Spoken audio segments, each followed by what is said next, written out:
پورے حج کے سفر کے اندر دو کام مجھے ایسے نظر آئے جس کام کا بظاہر کوئی مقصد نہ سمجھ میں نہیں آ رہا تھا. یہ دوڑنا بھی کوئی مقصد ہے؟ بھائی آپ مجھے بتائیے صفا مروہ کے درمیان دوڑنا، لیکن اللہ نے اس کو کتنا کمپلسری کرا ہے. اور اسے کیا فرمایا؟ ان الصفا والمروہ من شعائر اللہ.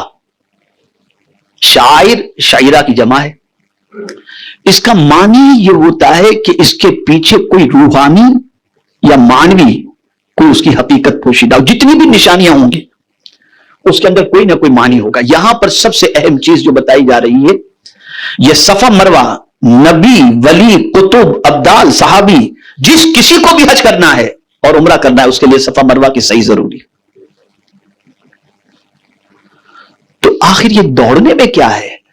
دو پہاڑیوں کے درمیان دوڑنا، یہ کچھ مطلب آدمی کے ذہن میں اس کی لاجک سمجھ میں نہیں آتی. لیکن یہاں پر ایک چیز بتائی جا رہی ہے، بہت اہم بات ہے جسے ذہن میں رکھیے گا. وہ اضطراب تھا، ایک ماں کی بے قراری تھی جو اپنے بیٹے کی پیاس کو بجھانے کے لیے پانی کے لیے دوڑ رہی تھی. وہ بے قراری. اور قرآن کہتا ہے امن یجیب المضطر اذا دعا، کون ہے جو بے قرار کی فریاد کو سنتا ہے، ویکشف السوء، اور اس کی پریشانی کو دور فرماتا ہے. انہوں نے بے قراری کے اندر، یہاں ایک بڑا عظیم نقطہ کرتا ہوں، انسان جب بے قرار ہوتا ہے نا، یہ سائیکولوجیکل پوائنٹ آف ویو سے بتا رہا ہوں، میں کوئی سائیکولوجسٹ نہیں ہوں، تھوڑی سی کوشش کرتا ہوں اپنے اعتبار سے کچھ نکات کے لیے. تو میں آج ہی ابھی یہاں آنے سے پہلے پڑھ رہا تھا تو میں نوٹ کیا اس کو.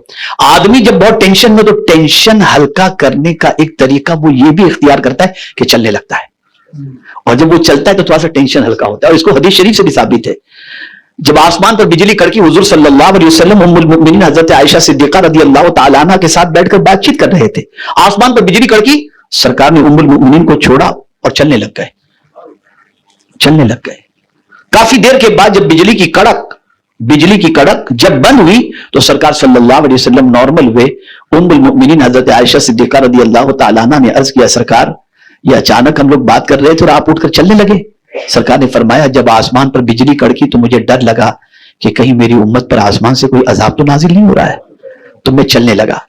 جب بجلی کا کڑکنا بند ہوا تو مجھے اطمینان ہوا کہ میری امت پر کوئی آسمان سے عذاب نازل نہیں ہو رہا ہے.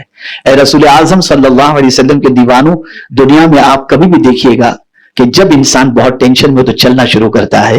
اسی طریقے سے حضرت حاجرہ رضی اللہ تعالیٰ عنہ نے بھی چلنا شروع کیا. اور یہاں میں آپ کو بتا دوں، اول روز سے اللہ پر کانفیڈنس حضرت حاجرہ کو تھا.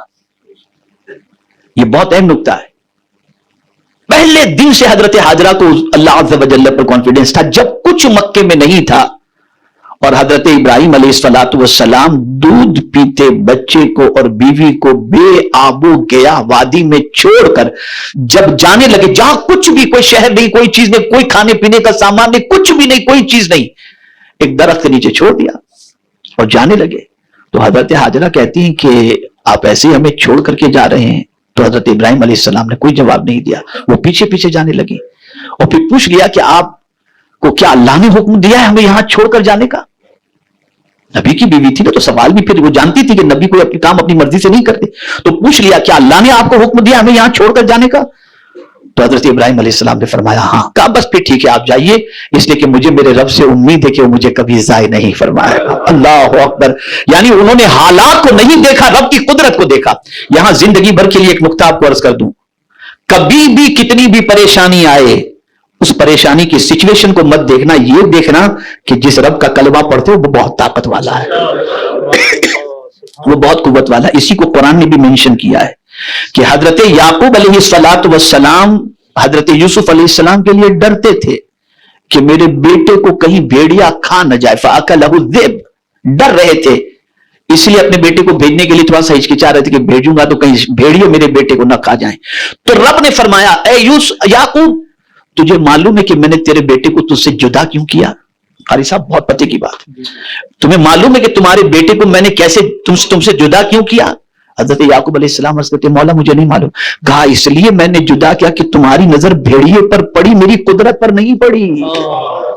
اگر تمہاری نظر میری قدرت پر پڑتی کہ بچانے والا تو میں موجود ہوں نا، تو تمہارے بیٹے کو تم سے جدا نہ کرتا. یہ توکل، یہ کانفیڈنس اپنے رب پر تھا. تو میرے پیارے آقا صلی اللہ تعالی علیہ وسلم کے پیارے دیوانوں، حضرت حاجرہ کو کانفیڈنس تھا، بس اللہ پر بھروسہ کر کے وہ چکر لگا رہی تھی، اور پھر وہ جو میلین اخضرین گرین لائٹ جہاں دوڑنا ہوتا ہے تو وہ جگہ نشیب میں تھی، وہ پہاڑ پر تھی، تو پھر وہ دیکھتی تھی۔ آج بھی آپ جب میلین اخضرین میں دوڑیں، مرد حضرات، عورتیں نہیں، مرد حضرات جب دوڑیں تو کعبے کی طرف دیکھیں، وہاں پر حضرت اسماعیل علیہ السلام بیٹھے ہوئے تھے، انہیں چھوڑ کر وہ تو دیکھ رہے تھے کہ بچہ ابھی ہے تو صحیح، سلامت تو ہے، روح تو نہیں نکل گئی، پریشان تو نہیں۔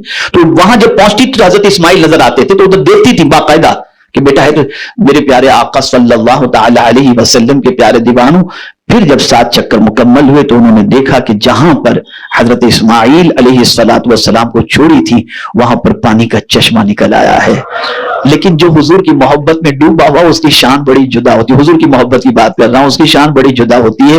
تو اعلیٰ حضرت عظیم البرکت امام عشق و محبت میرے آقا کی شان بیان کرتے ہوئے کہتے ہیں، ان کو بن مانگے ملا، ان کو رگڑ کر ایڑیاں، یعنی حضرت اسماعیل کو ایڑیاں رگڑنی پڑی نا، آپ نے اپنے پیر سے ایڑیاں جو رگڑی، وہاں پر سرکار کی شان میں کیا فرماتے ہیں اعلیٰ حضرت، ان کو بن مانگے ملا، ان کو رگڑ کر ایڑیاں، صاحب کوثر کے ہمسر صاحب زمزم نہیں، یعنی حضور کے برابر حضرت اسماعیل کی شان نہیں، پروردگار کے پیارے حبیب نے مانگا ہی نہیں، بن مانگے میرے کریم نے ان کو جام کوثر عطا فرما دیا، اور حضرت اسماعیل علیہ السلام نے ایڑیاں رگڑی تو پانی کا چشمہ وہاں سے نکلا۔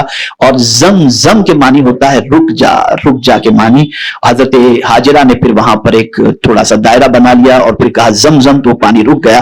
میرے پیارے آقا صلی اللہ علیہ وسلم کے پیارے دیوانوں، واحد دنیا میں یہ پانی ایسا ہے کہ آدمی بغیر کچھ کھائے ہوئے صرف آب زمزم ہی پر اکتفا کرے تو آب زمزم کئی سالوں تک اس کو غذا کی ضرورت بھی اس کی پوری کر سکتا ہے اور پیاس کی ضرورت بھی پوری کر سکتا ہے، اور جس مقصد کے لیے آب زمزم پیا جائے اللہ تعالیٰ اس مقصد کے اندر کامیابی عطا فرماتا ہے۔